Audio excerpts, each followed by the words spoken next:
Falls, obviously the new site is really crowded, up to 2,000 tests going on per day. Is there any thought of adding a third site? Yeah, I think that we right now we got to meet the demand. And when I visited there with Director Pappas last week, I think we made the adjustments we needed to make. Saturday morning there was no lines, but they were still, in the outside parking lot. That's why we brought them inside. So we're going to evaluate to meet the demand that we have, and if that was necessary, we certainly would do that. And on the National Guard, they're supposed to be active through the end of March. Does that mean you think we're still going to be facing these kinds of difficulties by then? Well, I think that COVID is with us for a while. Will this current infection rate be there? Not what we're seeing in terms of the projections. Looking at something that could peak in mid January, late January, and then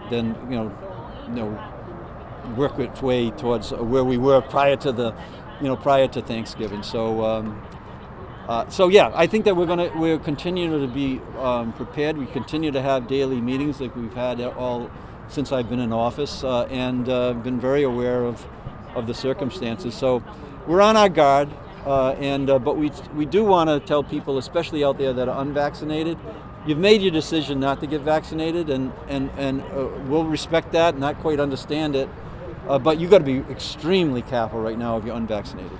Good. Like Central Falls, other communities are seeing not enough tests. People in line in the rain for hours go to a library and then they're told 4 hours later that there aren't enough tests. Do you plan on trying to get more out? Is there still a lack of supply there?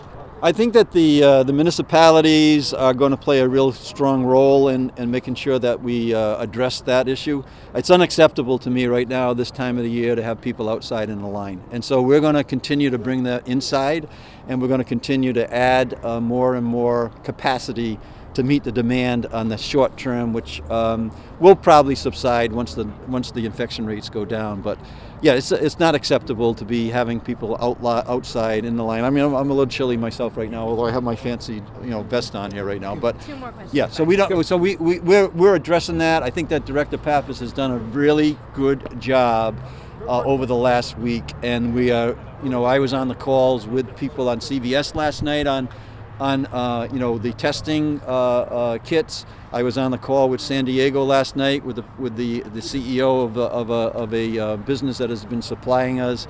We're going to make sure that we have the supply to meet the demand, and then we're going to make sure that we have the personnel to meet that demand as well. Governor, there was the Boston Globe report that the state knew this was coming in mid-November.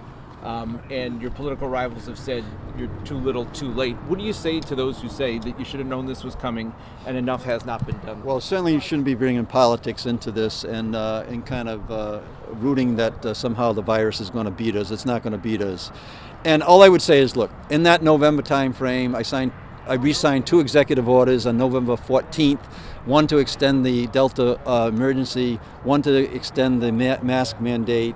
Within a very short period of time, we were the first state in New England to put a mask mandate in, only one of 8 states in the country. We've been very cautious, and we're going to continue to be that way to make sure that we meet the demand right now in terms of the spike that's going on, get people boosted, and so I would just say, look, if you're following closely the work that's being done by everybody in the state of Rhode Island to keep people safe, both on a municipal level and the state level, that work has been going on, and we have not taken our eye off the ball.